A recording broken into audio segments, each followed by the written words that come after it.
right. Hi, everyone. Welcome back to day 3 of our WAVE course. Today is going to be all about statistics, which is what really makes R special. So I'm going to start out by just introducing some statistic concepts in a mathematical way. It might be a review for some of you, might be new for others of you. And then we're going to implement those mathematical functions in R. So here we go with our mathematical intro to statistics. For those of you who aren't super familiar with the concept of statistics, the Google definition is basically the practice or science of collecting and analyzing numerical data in large quantities, especially for making inferences about a larger population based on a sample. So all of that nonsense is to say that statistics is numbers about things, and it's just a way to describe things in our world using numbers that we can back up or that we can reference, like giving words some objectivity behind them. So it's basically just real world math, if you want to think about it that way. So I guess the rest of this presentation is kind of just introducing some key concepts that we're going to implement in our programs. The first group of key concepts is something called measures of central tendency, which is when you have a data set or a collection of things / numbers, like what they usually are or what like the average values of those data sets are. And so there are three normal measures of central tendency that we tend to focus on as statisticians. One is the mean, which is, you guys probably have commonly heard of this concept as an average, though average can mean a few different things. So we like to be specific and call it the mean, which is if you're given a data set in the form of a list of numbers, it's the sum of all of those numbers divided by the number of elements. So as an example, let's say we have a data set of 5 numbers. So I've written it in like vector format, like the way we write it in R. So let's say our numbers are 1, 2, 3, 4, 5. So the average would be the sum of the data. So 1 plus 2 plus 3 plus 4 plus 5, that's 15, over the number of elements, which is 5, because we have 5 numbers. And so 15 over 5 is 3. And so the average is 3. And that kind of makes intuitive sense because, the middle of this data set, like the middle number, like the number that's closest to the middle is 3. That's not always the case, but in this case, it's just easy to visualize and make sense of it. The second type of measure of central tendency is the median. Some people also, when people say average, it can usually either also mean median. So we like to be specific and say median, and that's the actual like middle number or the 50th percentile. So it's the number where like half the data is lower than that number and half the data is higher. Again, as an example, the way you calculate it by hand is you have a list. You sort the list either in ascending or descending order, whichever way you like best. And then you kind of just cross numbers off from the sides until you get to the middle number. And if you have an even number of numbers, then you're going to be left with 2 numbers in the middle. And so you take their mean. So you sum them up, divide by 2, and that's your median. So let's work through another example. Let's say we have a list of 6 numbers, 4, 5, 8, 3, 2, and 1. So the first step we want to take is sort that list. So just in number order, we have 1, 2, 3, 4, 5, 8. We cross off the 1 and the 8 on the sides because those are the smallest and biggest numbers. Cross off the 2 and the 5. And then finally, we take the average, or the mean of 3 and 4. And we get 3.5, which is the middle number. So half of our data is less than 3.5 and half of our data is greater than 3.5. The last type of measure of central tendency is less commonly used or less commonly referred to as average, but it's still sometimes used. It's called the mode, which is the value that occurs the most frequently in the data set. So for example, if we have 5 numbers and we have 4 ones and 1 2, the mode is 1 because 1 occurs 4 times, whereas 2 only occurs once, so 1 occurs most frequently. Of course, things might occur the same number of times, in which case they are all modes if they occur the most number of times. So for example, we have 5 numbers, we have 2 1s, 2 2s, and 1 3. 1 and 2 are both modes because they both occur twice, which is the greatest number of times that any number occurs. And when we have 2 modes, we call this bimodal, because bi stands for 2. When we have 1 mode, like in the first example, it's unimodal. If we have 3 modes, it's trimodal, and so on. So if you have a data set of like 6 numbers where all 6 numbers are different, you would have 6 modes because, yeah, they all appear the greatest number of times. So yeah, that's mean, median, and mode, measures of central tendency. The other group of key concept measures this thing called spread, which is, hate to use the word in the definition, but kind of where the data could possibly go, or like where the data spreads, like the ends of the data as opposed to just focusing on the centers. So at one extreme, we have the maximum, which is just the greatest or biggest element in the data set. At the other extreme, we have the minimum, which is the smallest element in the data set. And then as a true measure of spread, we have something called range, which is the difference between the maximum and the minimum. So if we have like a maximum of 9 and a minimum of 1, our range would be 8. And so we can be like, oh, wow, our data spans like 8 values. So that kind of gives some intuition to the idea of spread. Getting a little bit more complicated, there's also a concept called percentile. We commonly refer to percentiles as like the nth percentile, like the 25th or the 50th or the 75th percentile. And it's the value, so if we say nth percentile, it's the value at which n% of the data is below that value, and 100 minus n% of the data is above that value.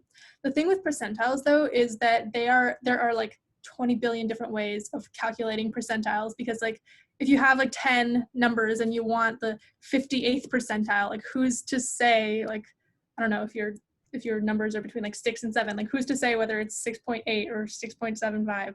So there's just a variety of different ways to calculate percentile. The particular way that R calculates percentile is like way too complicated for the purpose of this course, but just know that like that's the approximate idea. And yeah, so for the purposes of this course, we'll never ask you to like hand calculate or hand verify any percentiles. You can just feel free to take what R tells you as kind of the approximate value or the value of the percentile. So yeah, so with percentiles, just understand the general idea. And we have a special value that statisticians often really care about, which is the interquartile range. So that's the 75th percentile minus the 25th percentile. And it just kind of, it's useful because it excludes like the really extreme values that could be like really far off, and so it just focuses on like the center, but like a good amount out. So it's like a good measure of both spread and central tendency. So yeah, those are some of the measures of spread. So let's work through an example. Let's say we have 10 numbers, 1 through 10. The maximum is 10, so that's the biggest number. Minimum is 1. The range is maximum minus minimum, 10 minus 1, 9. The 25th percentile is like somewhere around the 2, 3, 4 range. If you plug it into R, which we will do later, it'll give you about 3.25. Same with the 75th percentile, it'll give you about 7.75. And the interquartile range in this case is 7.75 minus 3.25, which comes out to 4.5. So for those of you who really want to know how the percentiles are calculated, R does this through the quantile function that we will demonstrate later. But here is a link to the documentation, which contains some complicated formulas that demonstrate how R does the calculation if you're interested. So yeah, that's minimum, maximum, range, percentile, and IQR. Next, we have variance and standard deviation, which again, these formulas might look scary to you guys, but don't worry, you won't be expected to like actually implement these. Just the general idea to understand is that these values measure how much the data deviates or varies or strays away from the mean. So there are two ways of calculating variance and standard deviation. One is the population variance, where your data is like the entire population, or like all the possible data you could have about whatever you want to analyze. And the formula is basically, so you take the mean, and then you take all of the elements, you calculate the square of the difference between each element and the mean. You sum up all of those squares, and you divide by the number of elements. The other way is sample variance, which is used when you only have a part of the data. So for example, if you want to know like how many people in the US drink Coke versus Pepsi, you're not going to interview all 300 million people.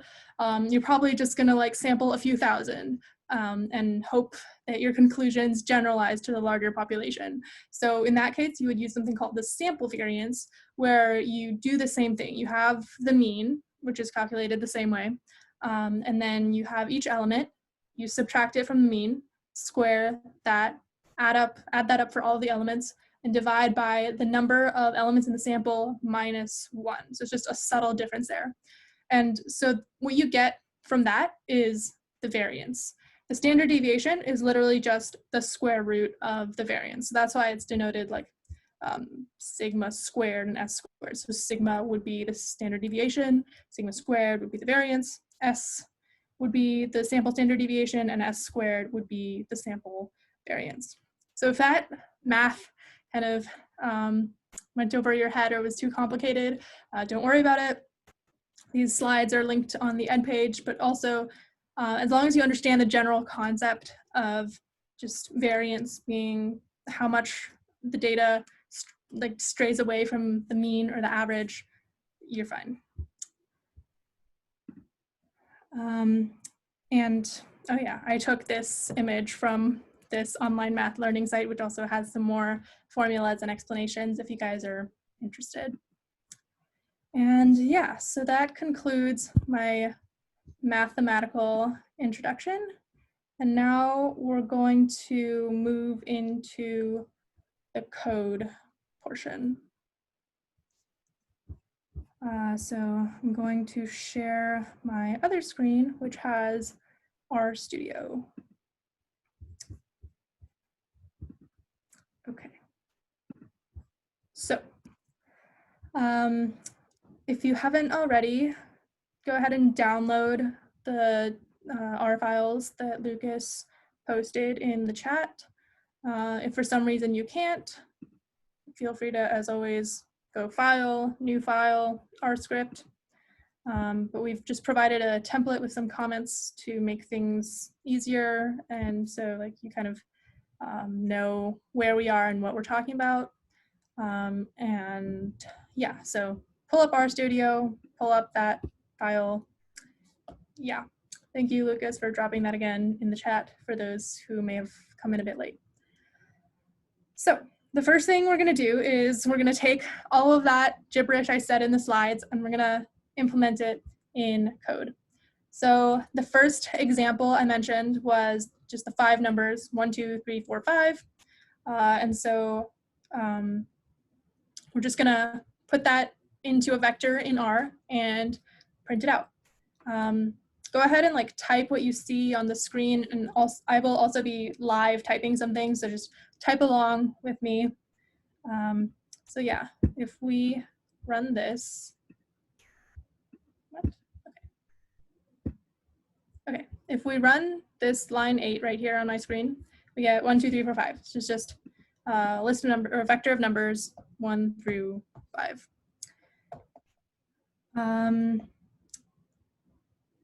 Yeah. So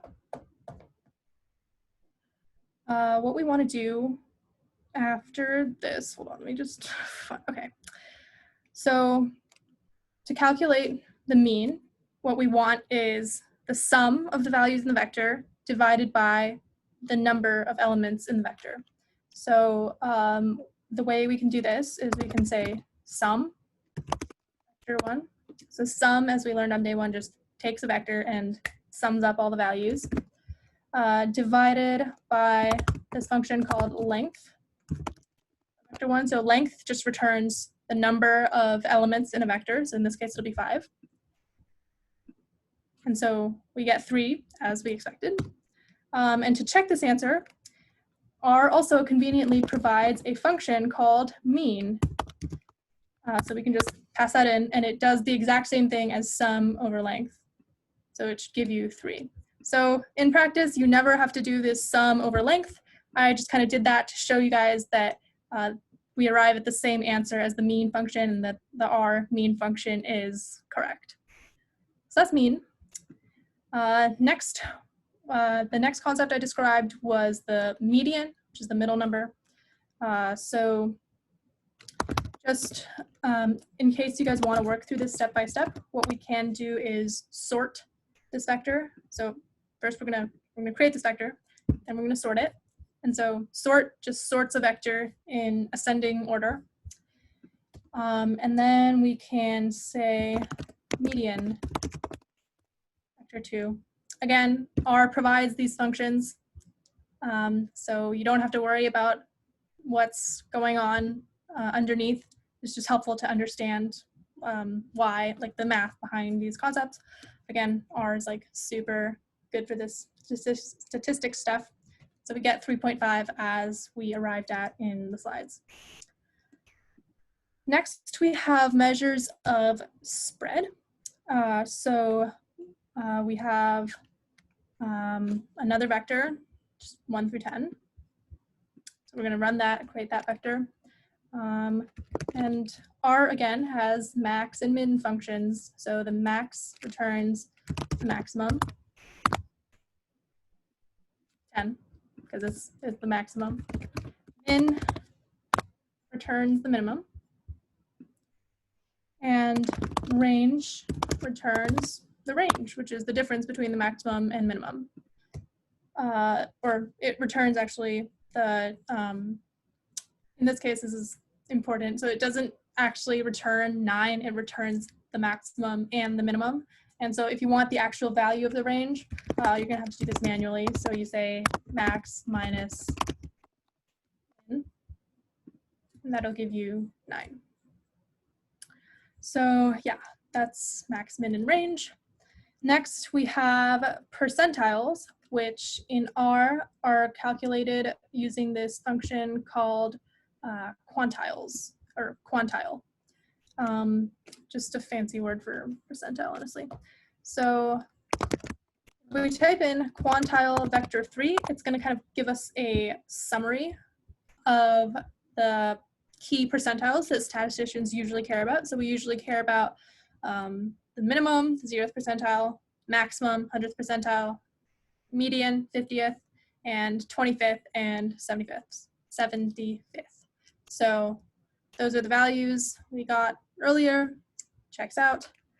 We can also, if we just want a specific quantile, we can add a second parameter to our function call. So we say quantile vector 3, 0.25.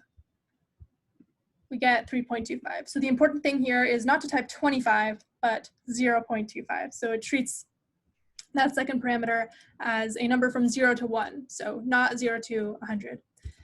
If we want the 75th percentile, we can do that. And we can also do, I think we can also do other values like, I don't know, 0.65. And it'll give us the 65th percentile. So we can kind of do any of that stuff. And R also has this function called IQR, which gives us the interquartile range.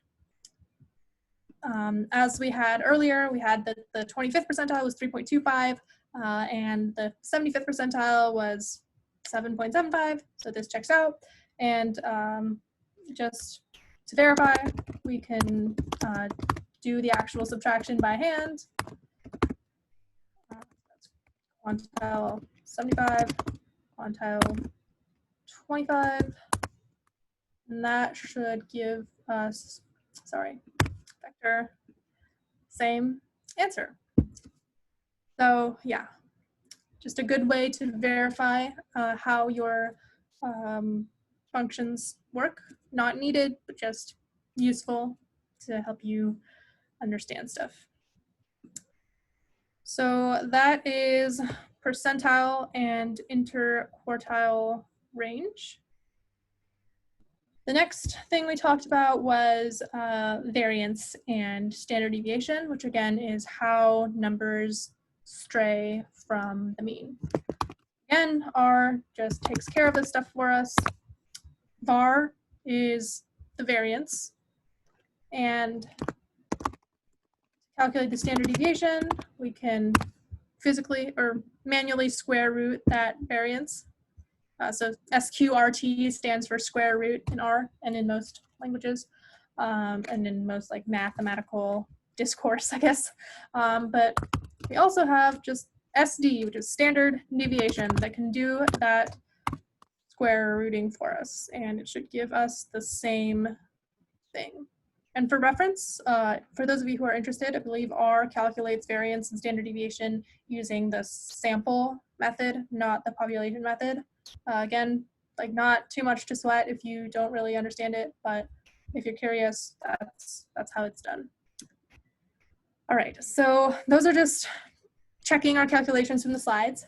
And now we're going to create a new data set and do stuff on it. So let's create a random data set. We're going to use this function called sample that takes in a vector and a number.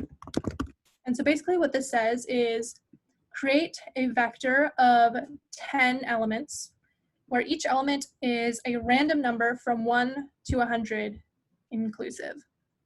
So if we do this, it's going to give us, wow, 10 numbers. Each of them is between 1 and 100 inclusive.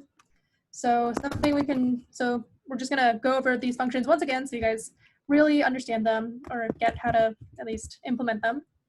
So if we sort it, it sorts in sorted order, wow.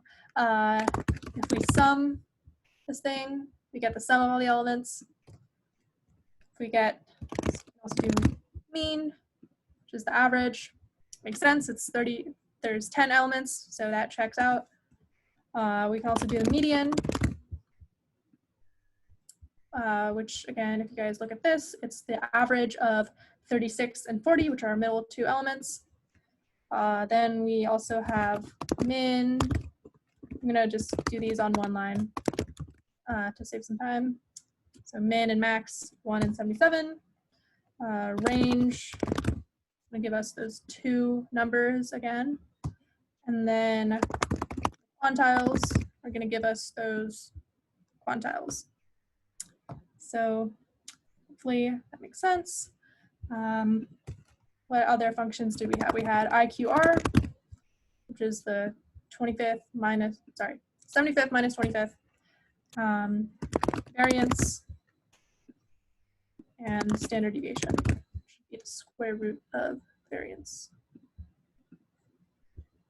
So yeah, that's part 2, just creating a new data set, learning about the random function, which can be very useful in statistical applications. Now we're going to make this even more applicable to the real world. Like, still a fake data set, but it's like more relatable. So you guys haven't typed this out yet. I'm just gonna talk through it and you guys should type it out as I talk.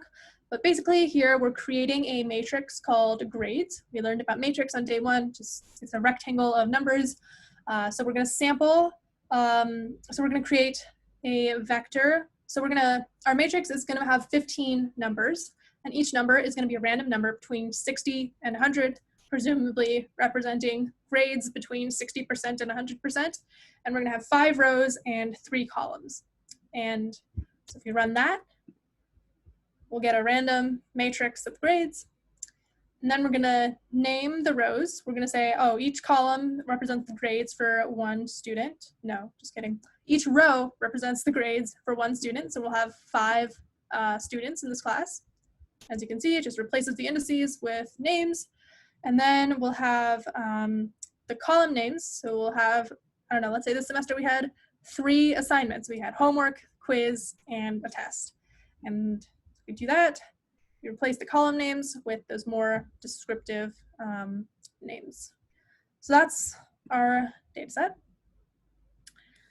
So if we just print grades again, that's what that is. So now we're going to apply all of these statistics. So something interesting is if you sort the grades, what it does is, so if you sort a matrix, what it does, it flattens out all of the elements. And so it flattens the 5 by 3 into just a 15 element vector, and it returns a vector that's just those elements sorted in order. So that's kind of nice. The sum is, again, you can sum over a matrix just like you can sum over a row or a column. It's just, yeah, the sum of all 15 elements. What else can you do? You can do the mean, which is, again, the mean of the 15 elements. So again, we're just treating this 5 by 3 as just a 15 element vector for all these functions. Median is also just the median of the 15 things. We can also do min and max. And we can also do the range, which is the same thing as min and max. Then we have the quantiles. And it's kind of repetitive, but it's just showing you guys how applicable these functions are and like really drilling this in. IQR is 75 minus 25, and standard deviation is the standard deviation. So this is just to show you that these statistical methods work both on like one-dimensional vectors as well as two-dimensional matrices, which is kind of cool. So what if, though, we wanted to calculate like the specific statistics for a student or an assignment? Well, then we would want to use the statistics just on a specific row or column of a matrix. And turns out we can totally do that. So the way we do it is we first extract whatever row we want or whatever column we want. So remember, Bob was one of our students, so we can reference it as a name. This is the Bob row, if you want to think of it like that. And just to print that out, as you guys can see, there's Bob's homework, Bob's quiz, and Bob's test grade. And if you type in mean of Bob, you get his average grade. This is just kind of like turning a row of a matrix into a vector and using those statistics all over again. You can do the same thing with columns. So let's say we wanted the average stats for one of the quizzes. So remember, we named a column quiz, so we can extract that. And then let's say we wanted the median score. We would just do median of quiz. So that's applying stuff to specific rows and columns. Now, one last interesting thing we can do is kind of both of those.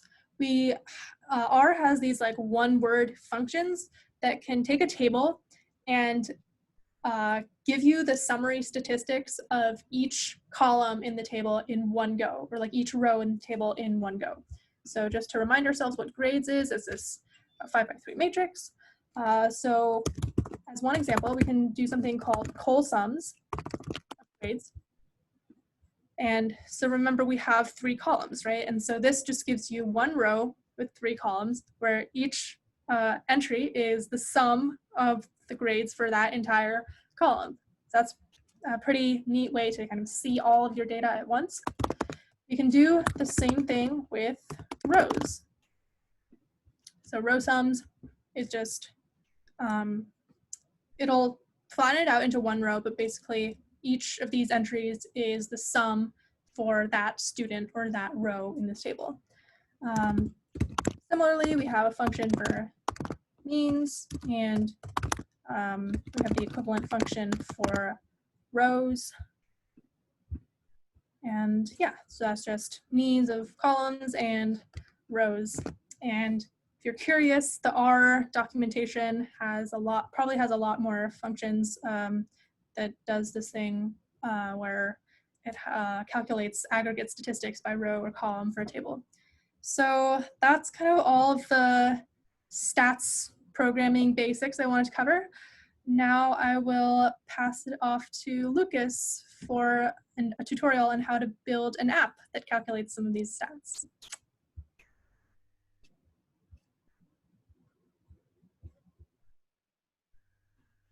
Okay, thank you so much, Karina, for that great presentation on statistics. So I'm going to load an app template, and we're going to be creating a statistics app. While I do that, please ask any final questions you have about adding the statistics here in the chat.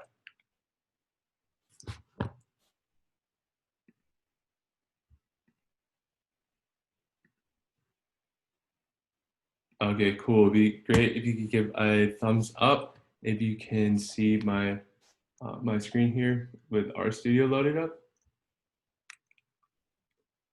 And I'm just going to download this. Lucas, did you want them to open up a template for this, or? Yeah. So okay. So I provided the code for the whole app. But so I'll be building it component by component. But I recognize that following along with the app is hard to type live as you're watching. So I recommend watching me build it component by component, and then if you want to look at the rest of it, I give you the whole code for that. Okay, so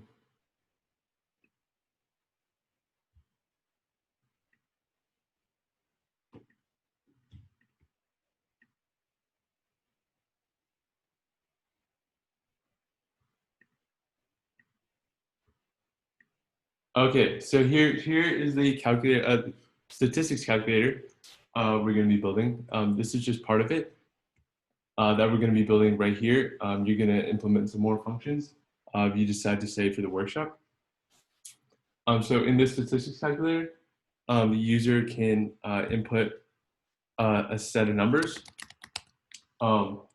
in the comma separated values format. CSV stands for comma separated values. Here we see all the data separated by commas. And when we click mean, we can specify the statistical function, mean or median. And then when we compute it, it outputs the mean or median right here. Okay, so now we're going to be building this from scratch. So I'm going to start here on a template. Okay, so here we have a blank app template. And I'm going to be reviewing a lot of the concepts from yesterday and adding on the new statistical functions that we just went over earlier in this lesson. Okay, so first thing, just a reminder on the basic components of an app. So first we have the user interface, which is the display that we show to the user. Up top here we have a header. On here, the side we have a sidebar, and the main content goes in a body, represented here in the code by these three objects: header, sidebar, and body. Okay, so in the header we want to have a title. So we're going to type title, statistics by Lucas. And then I want to make the title a little bit bigger, so I'm going to set the title width as 400 pixels. The sidebar here, we don't want a sidebar, so I'm going to set disable equals true, which disables the sidebar. Okay, so now we want to have the main functions inside the body. So within the body, I'm gonna create a box with width equals 12. And this is just a box that we're gonna put all our functions inside. Okay, so within our box, we're gonna have a title, which is just a plain text. And the title is gonna be statistics calculator. Okay, and then below this title, we want to have an input. We want to have a set of buttons that lets the user specify the statistical functions. And then we want to have a compute button and then the result after that. Okay, so within this box, we're going to create an input widget. We're going to create an input widget called text input. And we have to set an input ID. I'm going to call this stats input. And then we set a label, which is input list here. And now we see this text input object rendered on this app here. And a reminder, the label specifies the actual label text, how this object is actually labeled on the app display itself. And the input ID is how you reference this object later down below in the server functions here. Okay, so now next we're going to create a set of radio buttons that specify the stats operations. We're going to label this find, and the choices for the buttons are going to be, for now, just going to be mean and median. And we can specify more parameters, but these three are just the only ones that are necessary for creating the object. And so here we have the label, find, the input ID is stats operations. So that's how we're going to reference the value of these radio buttons down below. And then we specify the choices as mean and median. And now below that, we're going to create an action button. We're going to call this compute, and we're going to label it compute.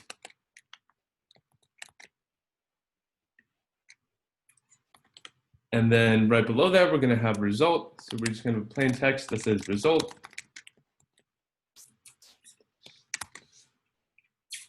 And then below that, we want an object that will potentially display the result. So in other words, we want a dynamic piece of text that can change. That is a UI output, and we specify an output ID. We specify an output ID. Let's say this is the result. Okay, and that's all the user interface elements that we need for the statistics calculator. So now notice when we hit this compute button, of course, nothing happens because we didn't create any server functions that respond to user events. Okay, so now we're going to go down here to the server function and create an event that responds to when the user clicks the button. So we're going to type observe event. And the object we want it to respond to is this button, which is referenced by the input ID compute. So we're going to type input compute, and then we're going to add these curly braces. This is just some weird syntax that you use for observe event. And for now, I'm just going to output hello world right here in this results. So we specified the output text as result. So we're going to do output $result. And then we're going to assign that the text hello world. So now when I click this button, we see this output. This button calls the server function. And inside the server function, it says to change this dynamic text object to display the message hello world. Okay, but of course we don't want this calculator to display hello world. We want it to display the mean of this list here. Okay, so first we want to reference the values inside this list, and we want to reference this operation. So I'm going to create a variable. I'm going to say the set of numbers. I'm just going to call it set, and we reference it by input $, and then the input ID of this text object, which if we go back up here is stats input. Stats input, and the operation is referenced inside the input ID of this object, which were these radio buttons. So the input ID of these radio buttons is stats operation.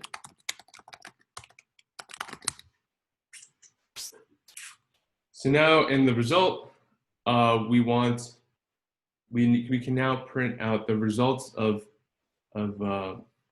this input text and this operation. So I want to paste the message, and then operation, for example, the mean of, and then I'm going to type the set is, and let's see what we get. So if I type in a set right here, 1, 2, 3, 4, 5, and I type compute, we see now that rendered text, the mean of 1, 2, 3, 4, 5 is. Okay, now we want to write the part where we actually calculate the mean and render it here.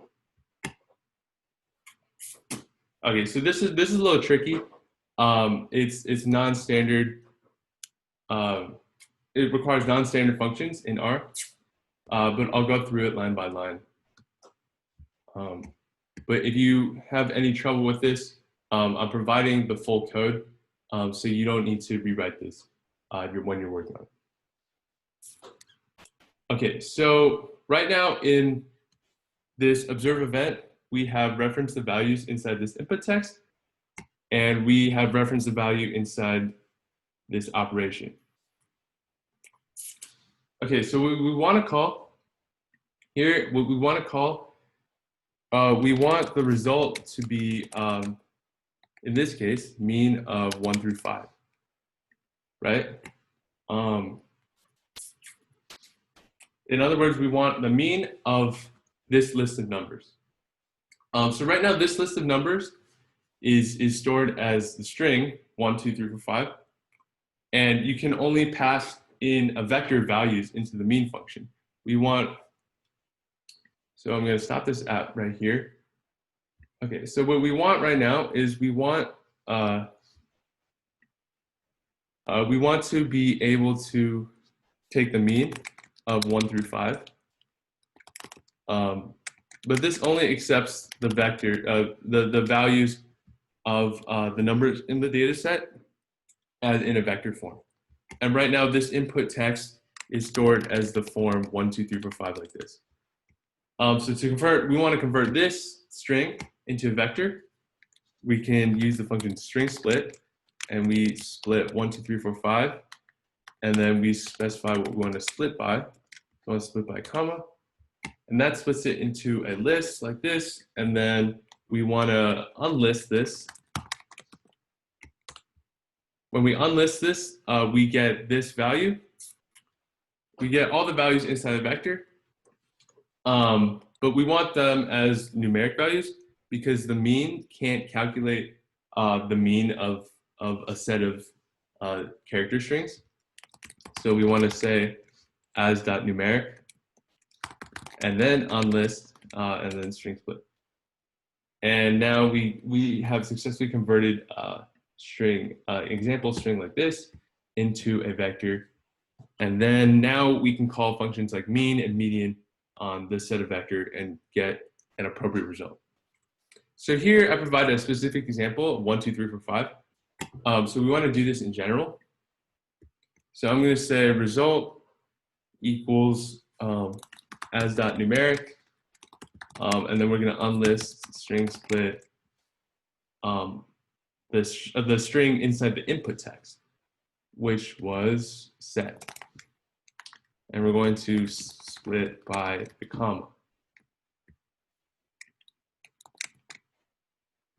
Okay, so now we open up this app, make the window a little smaller. Okay, so now we can print the result. Actually, now, okay, so now this result is a vector like this. What we want to print is the mean of the result. So now if I type in a list here, we see this output text, the mean of this is 3. Okay, but of course we've only specified this for mean. If we click median, it's not necessarily going to print out the correct name. It's going to just print out the mean, right? Because we specified mean. So if we want to make this app dynamically respond to the value in this function, we have to set conditional values on what the message should output based on what the operation specified is. So here we want to say if the operation is called mean, then we're going to output this text, right? But if the operation is median,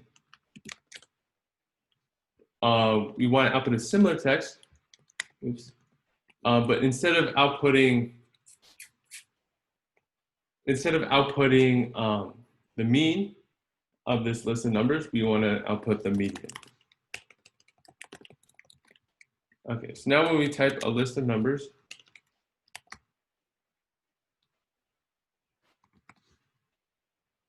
and we find the mean, it outputs a message displaying what the mean of these set of numbers is, and we click median, it outputs the median of this set of numbers. Okay. Okay, but say if we wanted to add a bunch of more statistical functions such as variance and standard deviation and stuff, we're going to have to keep writing more and more conditional statements such as this, and this server function might get quite long and hard to read.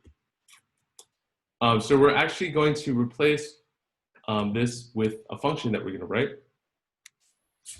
We're going to write a function called calculate. Okay, and we're going to specify a list of numbers and a statistical stat operation.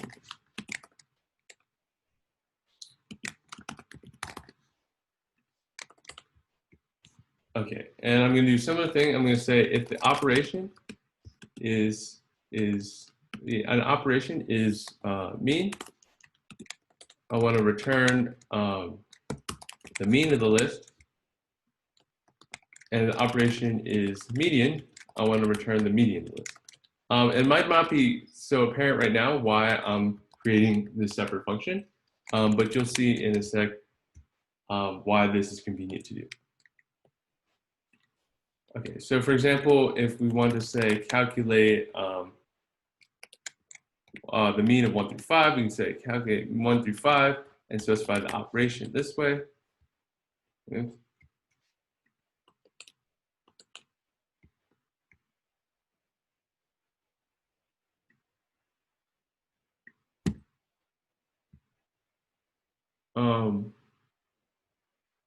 Oh, sorry, stat operation.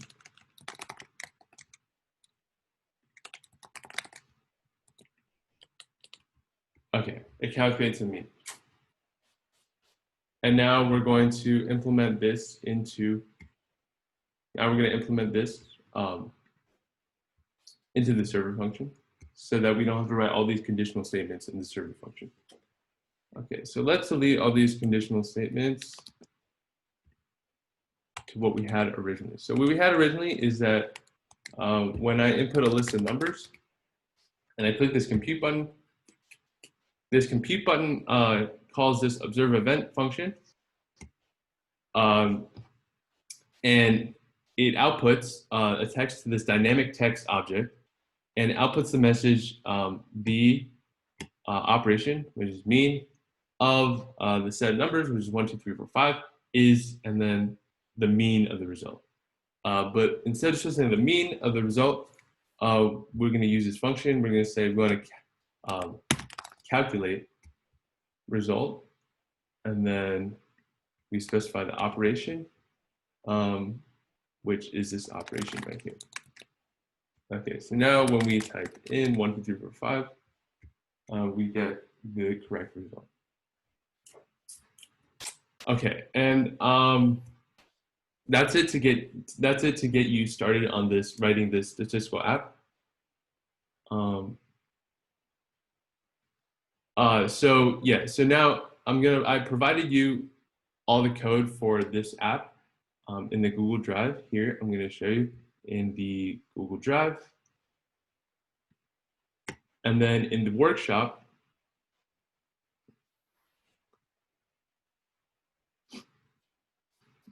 Here in the workshop, you're going to be expanding upon this app